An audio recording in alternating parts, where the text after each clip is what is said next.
Hi, I'm Kirstie Campbell, the Stitch Coordinator for the Spirit of the Highlands and Islands Tapestry project. And Andrew Crummy, who's the artist and designer of the tapestry, is also here with me today, just to talk through how the project began and how it's progressed and where we're up to now. So if you're wanting to do an intro, Andrew, with this slide, just about how it all came to be. Yeah, so welcome, and hopefully we can tell the story, the complex story of how we've got to where we are today. A sort of progress report, I think, is the best way of putting it. So how it all started was I'm the designer of the Great Tapestry of Scotland, and Highland and the Highland Council approached the Great Tapestry of Scotland with a view of commissioning us to do a tapestry for the renovation that was happening in Inverness Castle. And they wanted something that was like the Great Tapestry of Scotland, but had to look different from it. And what they were really keen on was getting the voices of people who live in the Highlands to create an artwork that would contain the theme of the spirit of the Highlands. Why do you live in the Highlands? What's so important about the Highlands? And that was the idea. And the idea was to put into this new visitor centre that's going into Inverness Castle. And as the visitor comes in, they would experience this tapestry, and this would encourage people to visit parts of the Highlands and that they wouldn't have thought of approaching. So it's not just about Nessie and whiskey and tartan, but also there's a much wider, much richer history to be told.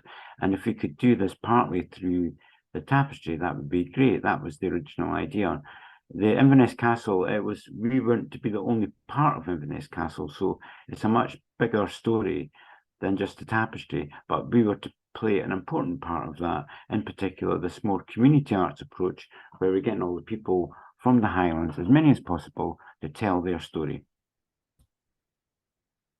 That's it. And we've been inundated with stitches, which has been fantastic. We started with maybe about 300 stitches, and then we quickly moved up to 400 and 500, and we're now up to 600 about 650 stitches who are on the project, which is amazing and fantastic. So this is a picture that you can see on the screen of a lot of the materials of the project. So when we do a kind of in-person workshop, we have all of these, a lot of these materials sort of sitting out on the tables to just be able to talk through. And this is a kind of early on picture of when Andrew and I used to get together right at the beginning of the project with Andrew's initial drawings, and it was all about how are we going to kind of translate this into textiles. So these were very early days images of the Appleton's yarns. There's felting fibres there, there's Harris tweed there's lots of different yarns, and it was really all about colour at this point, kind of establishing a colour palette from Andrew's initial designs. So how that kind of moved on was that we had a very generous donation from Harris Tweed Hebrides. I'd sent out some inquiries to see if we could get some small samples of tweed, and what arrived on my doorstep was a huge box full of beautiful Harris tweeds, like the ones you can see on the left-hand side of this image. A huge box full of these, and it was their donation to the project to get the project started, so which was amazing. So I took these over to Andrew's studio, and we had a lot of fun putting all these colours together and looking at all the different colours in the tweed and how that kind of reflected the landscape in the Highlands and Islands, and it became really apparent that colour was this really important part of the project, and that the tweed was something that we really wanted to use as one of the materials in the project. So So I think it's important to say at this time that me and Kirstie are just part of a bigger team. So there's also Alistair Moffat, who's writing the narration for the exhibition that's going to go into Inverness Castle.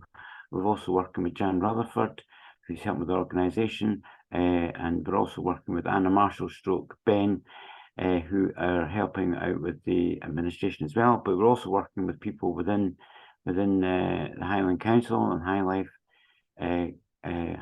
and we're also working with a design company called Mather and Co.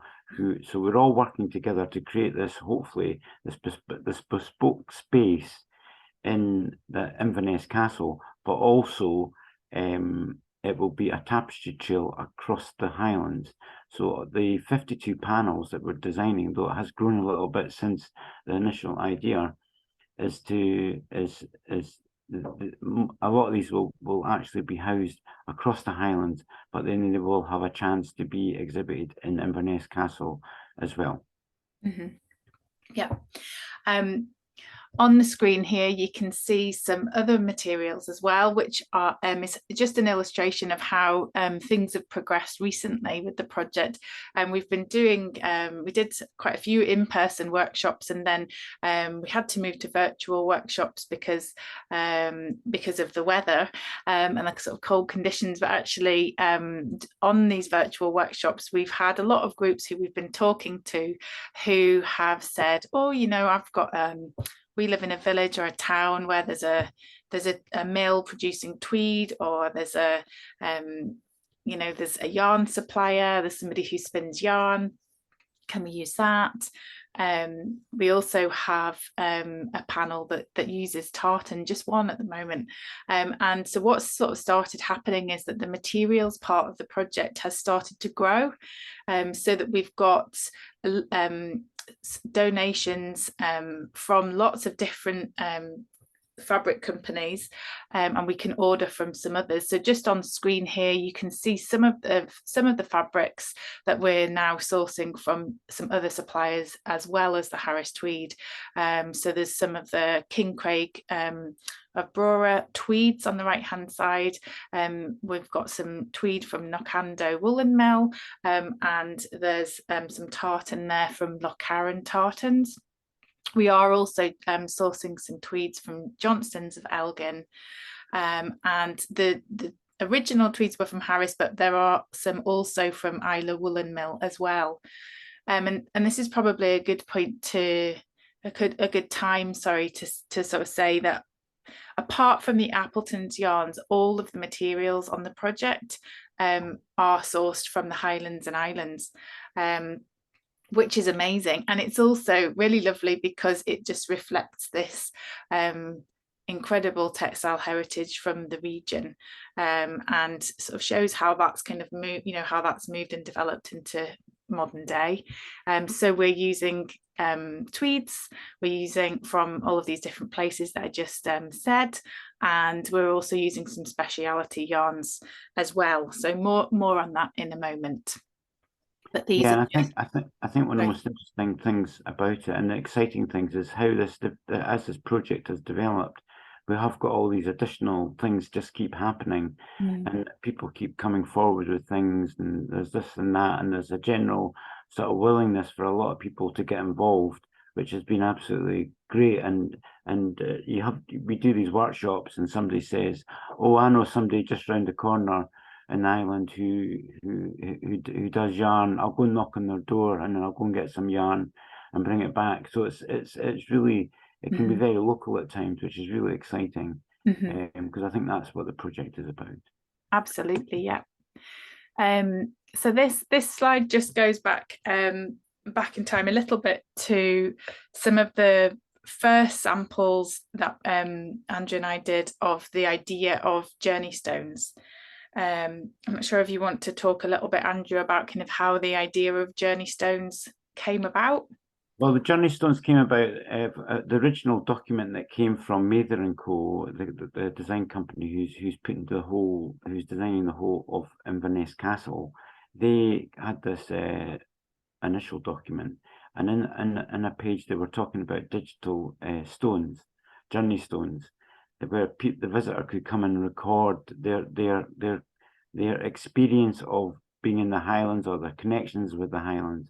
And it got me thinking about, well, if we could, and I had a lovely picture of a cairn in this document, and I really like cairns, and I thought, if you're creating a community arts thing, a cairn represents, there isn't an architect to a cairn. Anybody can build a cairn. There's cairns all over the Highlands. So that sort of, I found that quite inspirational. And also the idea of putting stones together, you lay them together. But if you could do that sort of in a textiles way, so if you could actually combine that with, say, the tweed, and then you create these journey stones and people can stitch into these tweed or their journey stones, then you could gather lots of stories, and then link that to Alistair's narrative, the themes that he had developed by this stage. So I thought that was a really interesting way to sort of put the jigsaw together in this project. So then sort of, and also quite early on, I was talking to a designer called Jamie Wellstead about it, and he was saying about, you're twisting yarns. If you twist the stories together, you're symbolically, you can do that symbolically by literally twisting cords together, yarn together, 2-ply, 4-ply. You can get lovely things beginning to happen. So all that sort of inspired me, and also the if you take in Alistair's text, there's a lot of talk about the geology of the Highlands and how it's made up. And if you look at stones and rocks, they're really beautiful shapes, there's beautiful colours, there's a fantastic history there. There's all sorts of things you can do with it. So I think when you combine all those things together and I start drawing, then I could see a way forward. If that makes any sense. Yeah, it does, absolutely. So so here on this slide you can see sort of the beginnings of doing those journey stones that Andrew was just talking about into textile, and also the beginnings of the wavy lines that you can see next to the journey stone on the top right hand side and on the left hand side as well. And that was the beginnings of the ideas of this twisting these wavy lines to twist threads together, and that has developed, as we'll see as we go through. So one of the things that, if you go back to the beginning of the project, was that they were really keen on, as much as possible, as coming from the Highlands, being produced in the Highlands. And I'm based in East Lothian, and Alistair's based in the Borders, and Jan's based in Edinburgh. So we couldn't do the whole tapestry team coming from the Central Belt. So it was really felt that we needed to have somebody who was either in the Highlands or very near to the Highlands, who could be who'd be the stitch coordinator or something like that. So eventually we ended up with Kirstie, who has been fantastic, and she just lives at Callander, so she's just on the edge of the Highlands. So or you would say in the Highlands, and so when she started coming to my studio, and we began to get very excited about putting the tweeds together and the yarns together, and you're laying the beautiful Appleton yarn on top of these tweeds or the linen. Kirstie began to stitch some of my samples, which you can see here in the picture. So the Iona cross, you've got a seal, you've got references to Skara Brae.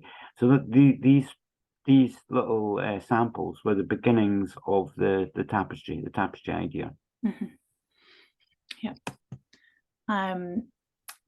This is just some of the drawings that Andrew created kind of quite early on to create a pattern book.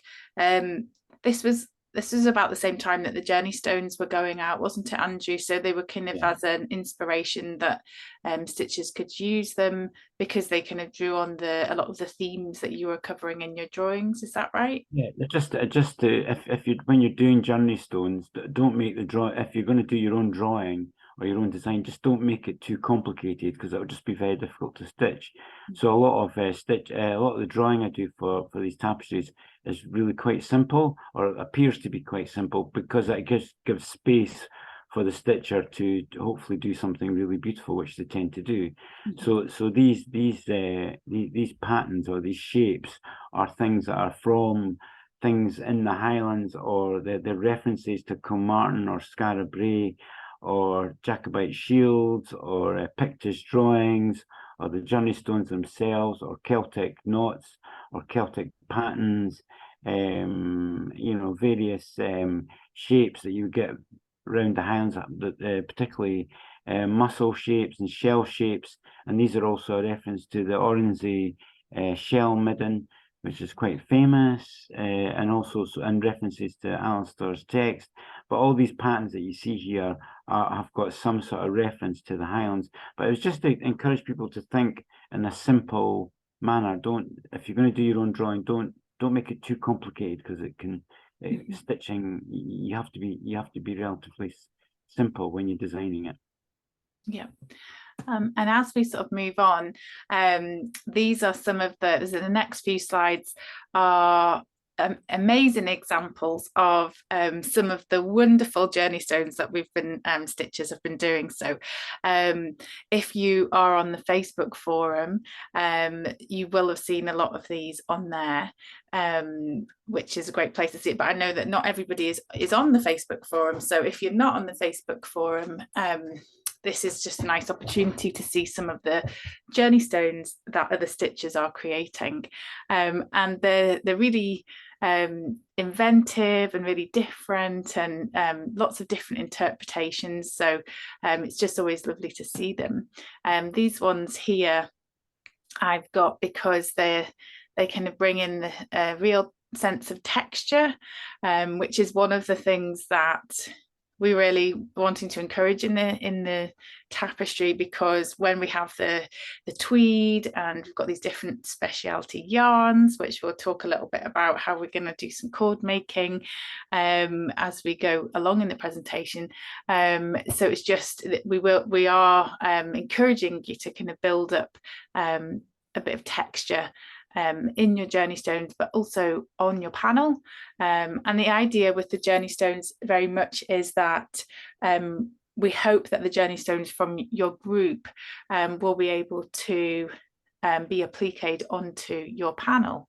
That's the idea, and we've sort of spoken to lots of stitchers about how that can work for their groups in the in-person workshops and in the virtual ones, but we can speak to you all more about that as we go forward in the new year.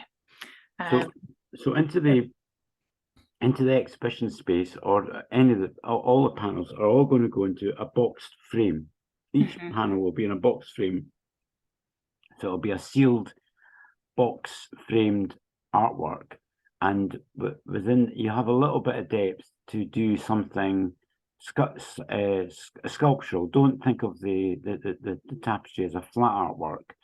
You've probably got about an inch at the most, where you can sort of come out of the linen and have fun with it. Have a bushy-tailed squirrel, or a bushy-tailed fox, or some beautiful grass, or some fauna, or a flower, or whatever. Think of it as a sculptural object as opposed to a flat object, because it will be in this sealed box. It won't be which will protect it. So yeah, and that's probably quite a good moment to say that I think we've grown to 56 panels altogether, haven't we? But there's various different sizes. There's 2 panels which are 2 meter by 1 meter, and then there's 8 to 10 that are half panel sizes, which is 1 meter by half a meter, and then the remainder of the panels are the finished size will be 1 meter by 1 meter. And as Andrew said, the plan is for those to be framed individually, so they're not joined together. They're framed individually in a box frame, which allows that kind of depth for texture. I think part of the vision, as we keep saying, is we're trying to create this rich, very rich, sumptuous, textile, visual feast.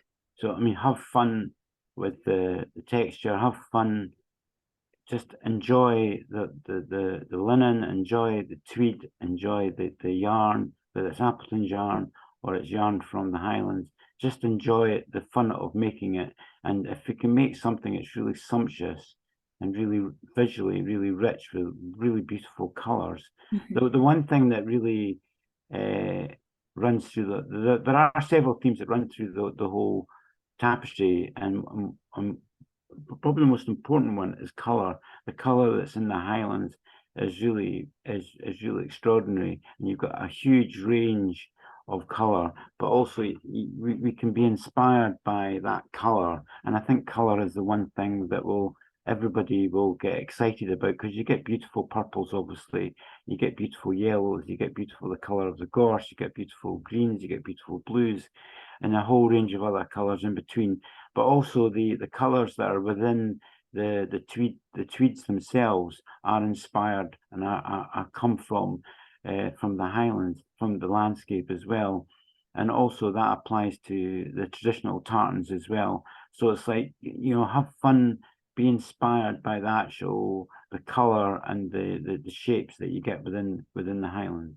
Here we go, a few more journey stones from stitches as well. And like Andrew was saying, these are kind of naturally sort of fitting into these themes of the tapestry themselves. The other thing to say is that the linen is from the linen that we're using. There are some different tones, so a lot of people have asked about that. That's okay. With the back cloth for all of the panels, so the color that you're working into is a kind of whiter color, but there are some other colors of linen as well, and that was purposeful, because we were sort of thinking about having these, we were thinking about different shades of the stone. So some of the linens are kind of more of a natural flax colour, and they vary in weight, but they're all from Butte fabrics as well, which is fantastic because it's in the area of the Highlands and Islands. This is just to show you the gorgeous colour palette, just after we'd finished having lots of fun with colour at Andrew's studio, and these were kind of all the samples together with lots of the yarn that we had selected for the colour palette of the tapestry. And as you can see, it's just so inspiring. You just see that and think, I just want to get started with stitching because it's so exciting. So what you see here is all these beautiful colours, as Kirstie says, but you've also got the journey stones attached to the Butte fabrics, linen, but also you've got the beginnings of what is now developed into cord making, or you can stitch these long these threads, the threads that link all the stories together, and that will eventually come together visually in the artwork. Yeah, so these long wavy lines that you can see on the left hand side of this the image, the lines that Andrew's talking about, these wavy lines. And as we go through the presentation and see some of the panel designs, you'll see the wavy lines featuring in quite a few of them. So these can be stitched, but the idea also is that we've sort of developed this cord making idea. So the idea would be, if you want to do cord making and you like what you see with the specialist yarns, then you can create cords which would be attached onto the panel to where these wavy lines are, and that would happen at the end once you've done your stitching and applique. As we said earlier on about how the materials have grown on the project, this is just an example of some of the gorgeous specialist yarns that we have got to work with. So this kind of began, we started off, we were looking at Appleton's yarns, and then it all started with one of the stitchers on the project called Helen Lockhart, who has got a company called Ripples Crafts. She's based up in Sutherland, and she had contacted me to say she created these yarns and would we like to see some, and could we maybe use them. And she sent some samples down, which is the ones that you you can see on the right hand side of the screen, and the center image at the bottom. And as you can imagine, I got so excited when these came through the post, because they are absolutely gorgeous. The colours are beautiful. She's got this kind of way of dyeing them where they've got this variegated colour, which is so suggestive of the colours that you find in the landscape in the Highlands and Islands. So that was very exciting. And then to the left of the screen, the blue yarn there is from a company called Gong Crafts, who are also based up in Sutherland. And this is a beautiful springy, it's got lots of curly parts to it. It's a yarn that they spin and they dye, and this is actually made out, it's woven out of, out of merino, bamboo and seaweed, which you would think would make it a little bit crispy, but it doesn't. It makes it, it's so soft, it's beautifully soft. And so working with them, they're going to dye that up in some other colours, because we thought that would be fantastic for various animals as we go through the project. So there's animals feature on some of the panels. More about that a little bit later. And then just at the top in the center, you can see some gorgeous wool from US Wool, and that followed on from a call that we had with the US group, who are called the US Strands, and they said, oh, you know, there's somebody who spins some wool just along the road, can we use some of that? So we had a little look and thought, yeah, that's great. And even though actually in this image they're very different colors to the colors that you can see and all the colors that we have seen so far, actually those colors really match in with their palette, which you'll see a little bit later on. So that was kind of how that started developing. And then here in this image, you can see this was at a workshop in Oban, and here's one of our stitchers creating a cord. That's my mum's old cord machine, which me and my mum had great fun remembering how to make cords on it. If you're anything like I am, you might have learned how to do cords on a door handle with a pencil, twisting it around, which is a really good way to make them. But because we were needing these to be really long, because obviously the idea is that these would be attached to the panel, and some of the panels are 2 meters wide, so you can get in a bit of a tangle quite easily when you're making cords that are longer. So a cord making machine is really good, and it's really easy to use, and it's really fun, and it's one of those addictive, magical textile things where you start doing it and you think, oh, this is great, and you just want to keep doing it. So the stitchers who came to the Oban workshop had a great fun making lots of cords, and when we go round to, we've been round to quite a few different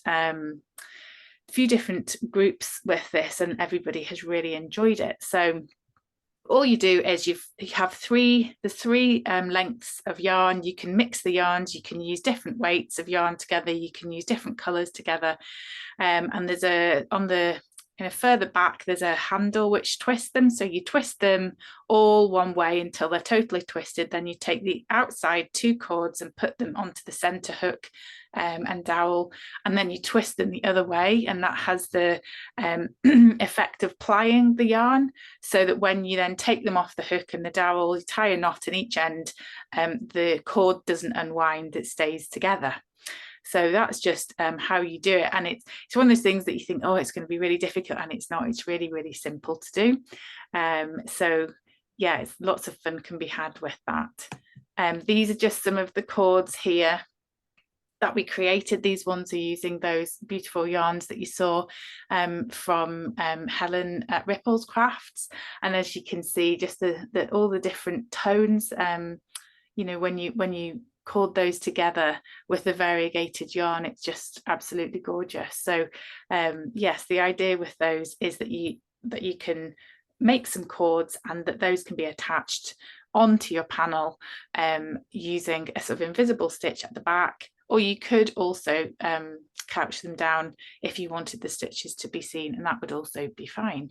I think that's everything covered with the cords. Is there anything that you wanted to mention about the cords, Andrew? not just that it's great fun making it, we took it into, we've done a couple of workshops in high schools, and they were great fun with some teenage boys making these cords, and we all got friendship bracelets. We did. It was really nice. I Yeah, think, yeah, it was a lovely moment, wasn't it? And I think it's just one of those things where it's very simple to do it. It's really nice to do it. You get that kind of sense of you've made something quite quickly, and they do, when you start putting them together on the panels, they start to look really, really beautiful. So yeah, so that's kind of those. I think just before we go on, I should say that we did start off with just the one cord making machine, which was the one that my mum had. And then very kindly, one of the stitchers on the project, her husband, offered to make some cord making machines, because I thought I don't quite know how we're going to get one cord making machine around 650 stitches. So but we do have these amazing yarn hubs, 10 of them throughout the Highlands and Islands, which are all manned by volunteers who are stitchers on the project, and they have been just instrumental in helping to get yarns out and journey stones out to all of the stitchers on the project. So their help has been really appreciated and important to the progress of the project. So Ian has made a cord making machine, and these are being dropped off with hubs just at the moment and into the new year. So your hub coordinator might not have a cord making machine yet, but they will do very shortly. And the idea with that is that groups local to that hub can borrow the cord making machine, and there will be speciality yarns at the hubs as well, so that you can borrow it for a period of time and create some cords and then hand it back to the hub coordinator, who can then or hand it on to the next stitching group, just so that everybody gets the opportunity to create cords using that if they want to. yeah. But this, I think, oh sorry. So just to go on from the hub about the 10 hubs and the enthusiasm of the stitchers that have got involved, is we've done quite a few workshops and some virtual workshops as well. Mm-hmm. And the enthusiasm and the creativity and the just the general enthusiasm of the stitchers has been amazing and really, really positive. And it keeps, things keep developing because of that, and I think that's what's so amazing. It just keep, at the moment it's just growing and growing and growing, and all these different ideas keep coming forward, etc., etc. Yeah, yeah, it's fantastic. This image here, which I'm sure Andrew will talk a little bit about in a moment, is a cairn design. It was one of the earlier drawings, and this one's with the spirited stitchers who are based around Olness. But this one also is quite good. Just to point out, I just wanted to point out the wavy lines that you can see going across this image when we're talking about these wavy lines and cords. That's what we're meaning, is that these could be stitched, but they could also you could create cords and attach those onto these wavy lines too. I'm not sure if you're wanting to talk about this image, Andrew. Yeah, so the idea of the journey stones was that you can create organic shapes. You can build with journey stones, textile journey stones. You can build a cairn, and you can build a dry stone dike. You can be inspired by how the stone has been used by people in the Highlands over many centuries. So you've got there's many cairns about the place. There's dry stone dikes. There's also Celtic crosses where there's been carved into the stone. You've also got standing stones.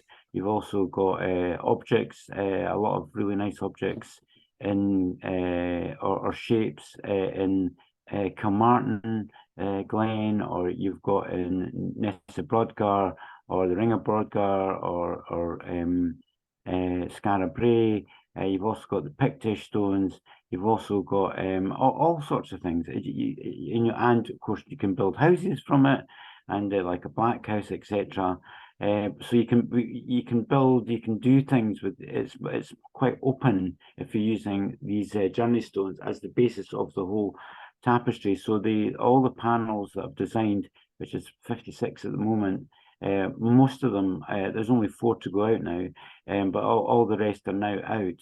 They're all based on this idea of these journey stones, but within that you have Alistair's narration and themes. The themes are quite general, and so not to be too scared about them. They are mostly fairly obvious. So and actually a lot of the journey stones already are relating to Alistair's themes quite easily. So this sketch here was one of the first cairns that I drew, and it was just showing a sort of how it might potentially look if you put all these journey stones together to create a cairn. So you've got the name of the project at the bottom. You've got a fish. You've got some sort of lots of water shapes. You've got patterns that come from Skara Brae or Kilmartin or the Pictish stones. You've also got a silky in there. You've also got a Celtic cross. You've got grass. You've got peat. You've got shell shapes and mussel shapes, fish shapes in the beach, because you also got a very nice, when you walk along a beach, you get these beautiful shapes when the rocks are beside the sands and the water all mingling together. There's a gorgeousness to beaches. I live beside a beach, so I see it every day. There's also castles in this drawing. There's some human beings. There's a ship. It could be a Berlin. It could be a Viking ship. There's also a shape from Skara Brae. You've got a black house. You've got diamond shapes, which again come from ancient markings. You've got a iron a standing stone. You've got a viaduct, and at the very top you've got the lichen on top of rocks, which is how you would actually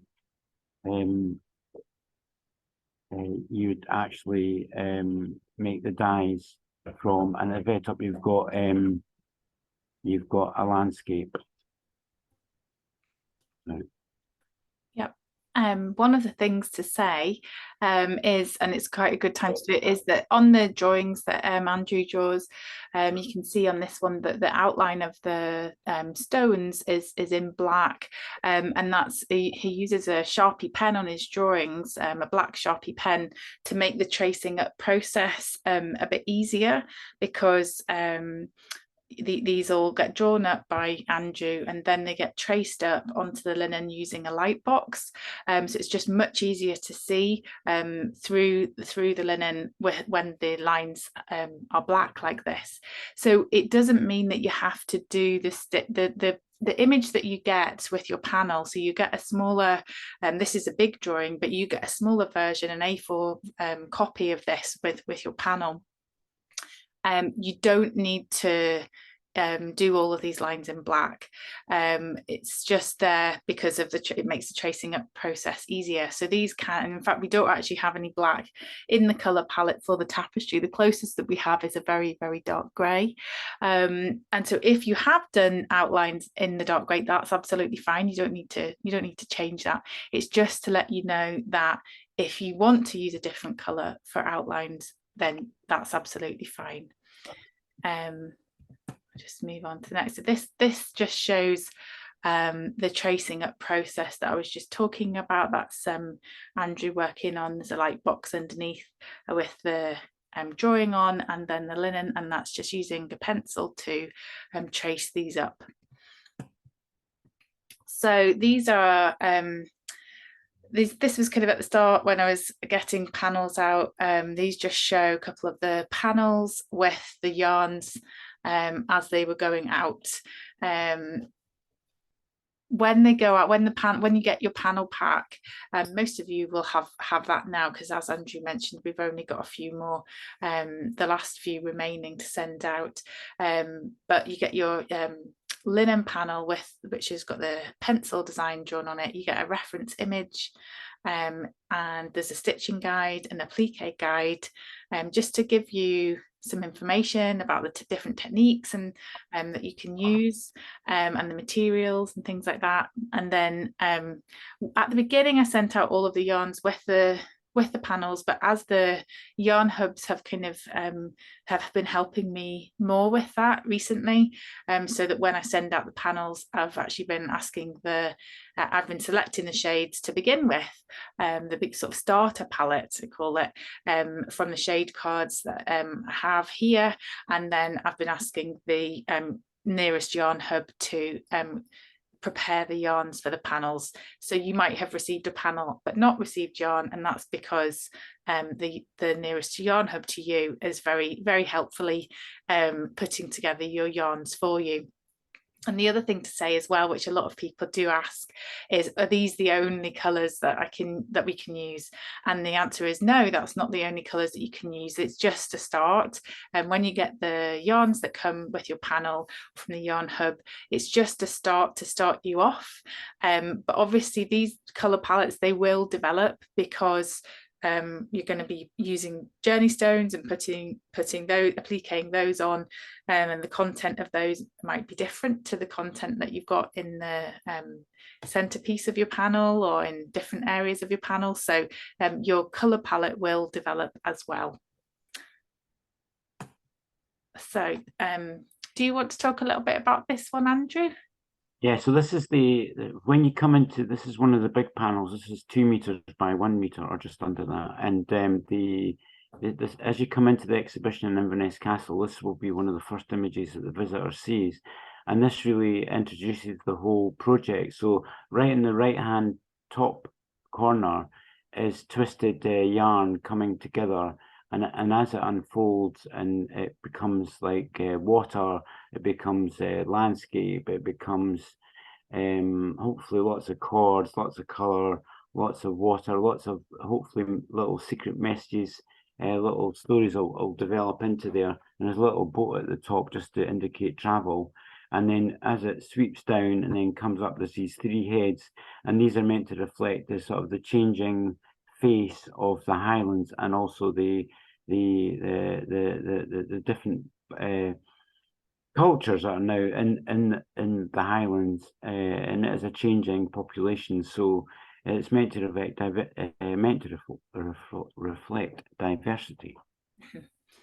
And then I know when I saw this one first, I just thought, oh wow, look at all of those colours. That's just going to be so exciting to stitch and to applique. And I can imagine all these different tweeds in there and the cords, and just being very textural. It's just an exciting design. And obviously there's also space around about it. So there can be a lot of journey stones added around this image in the blanker spaces. The next image that we've got is the Black House, which again is like the last panel. It's the 2 meters by 1 meter, and this is with the group called the Wivis Stitchers, who have started stitching. So I've got some images to share of their beautiful stitching in just a moment. Was there anything you wanted to say about this one, Andrew? Yeah, this is a black house with a family in front of it, but also so you've got the journey stones are in the walls, and they're going to be this sort of decoration you're going to get. But also you've got examples of applique in here, so hopefully the applique will be at the top with the landscape and the water sweeping through the design, and then you've got some journey stones that will be dotted around the side of it as well. Mm-hmm. And if we just go on to the next slide, here you can see some of the gorgeous stitching that they've started to do, which we just saw in a recent workshop, and it's just looking really lovely. Which is, yes.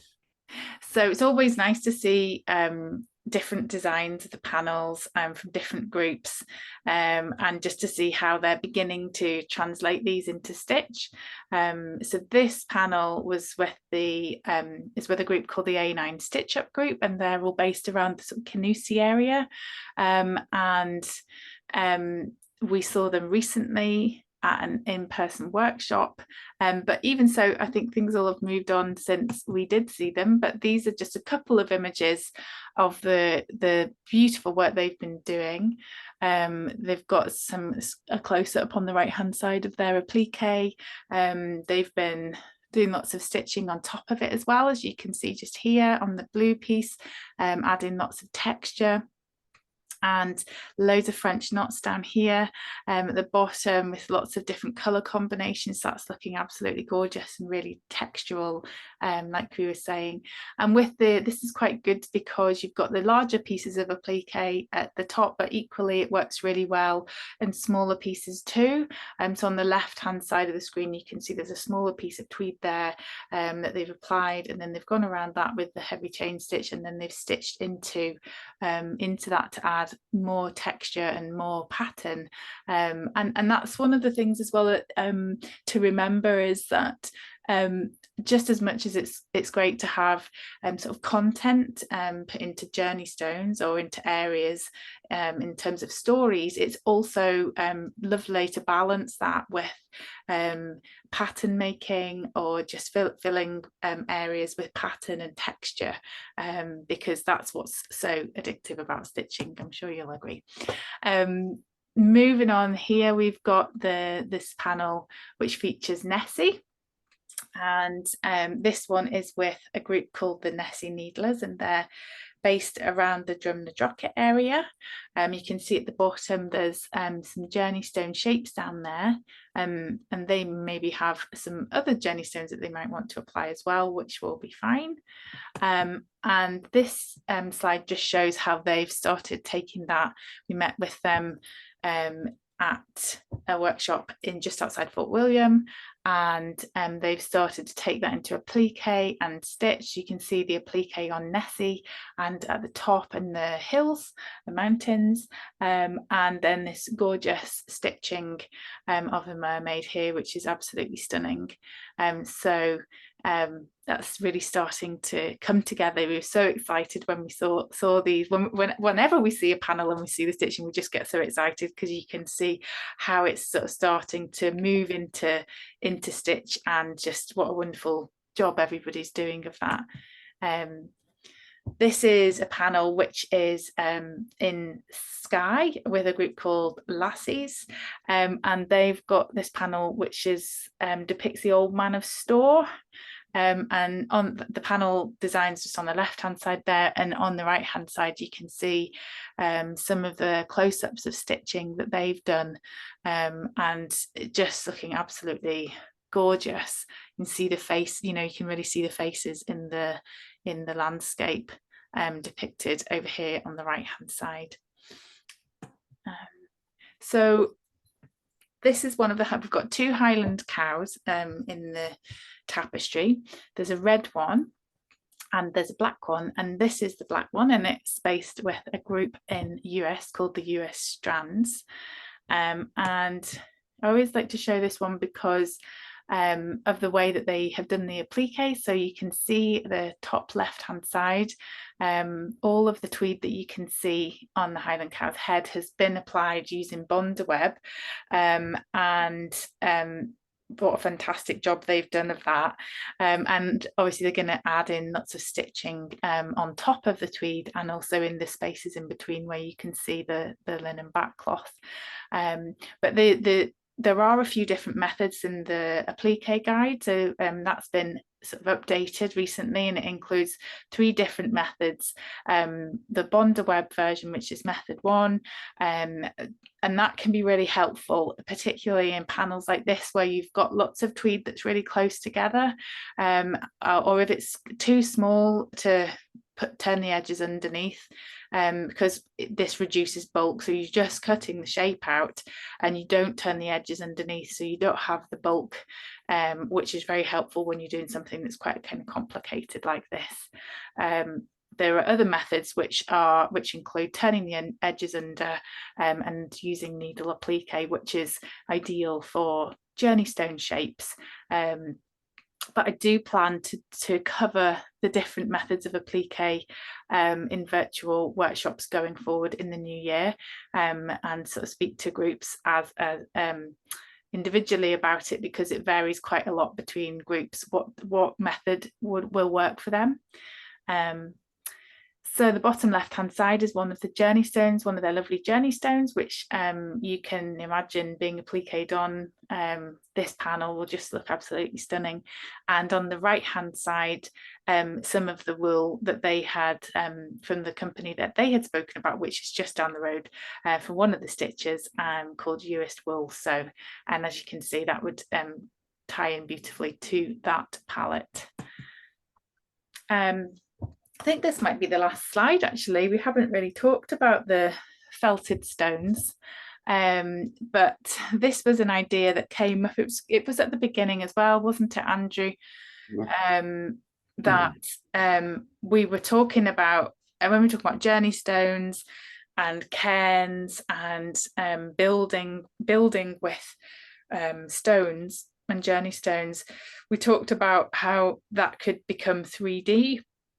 And be separately from the tapestry panels, and how we could build a 3D felted stone cairn. So I kind of went off and created these samples that are on the left hand side of the screen, using a wet felting method. So around an actual stone. So the black stone at the back, the kind of darker grey stone at the back, is around a stone, and the grey one at the back is also felted around a stone, and the one that's in the forefront of the image is actually wet felted around hollow fibre filling, so that makes that a lot softer.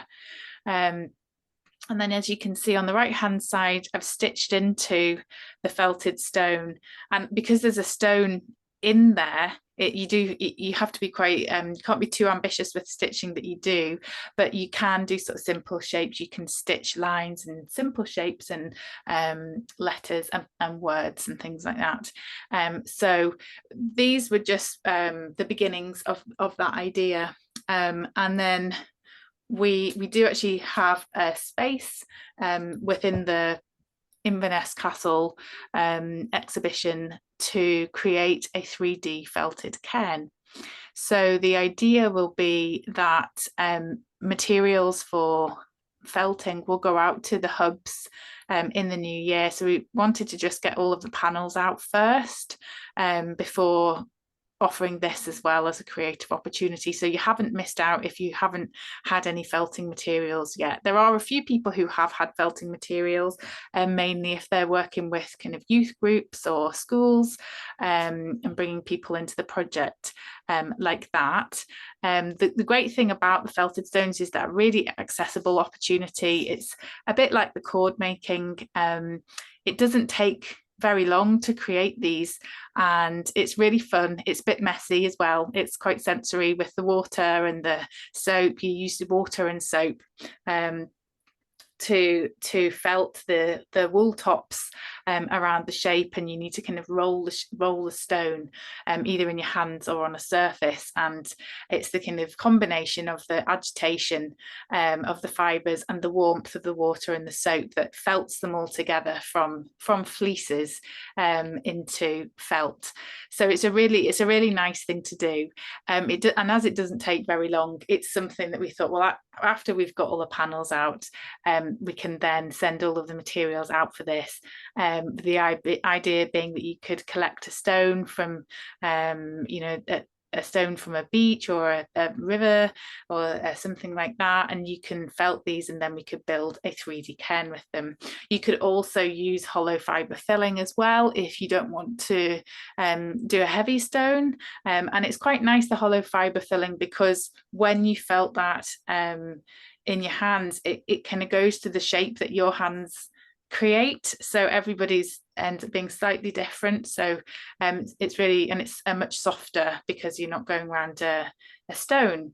So we'll need a combination of both the ones that are felted around a stone and the ones that are felted around hollow fibre filling, so that we can build a cairn. So yeah, I don't know if there's anything that you wanted to add to that, Andrew. No, I think that's great. I think we've given a lot, hopefully we've given a lot of information, and there is a lot more information we can give you, but I think for the moment that we've actually given you loads, it's just to get really excited about making this textile feast for the Inverness Castle, and it is a project that is still developing. So at the moment it's about hopefully a lot of people having a lot of fun with textiles, and we can produce something really beautiful that will work within this bespoke space within Inverness Castle.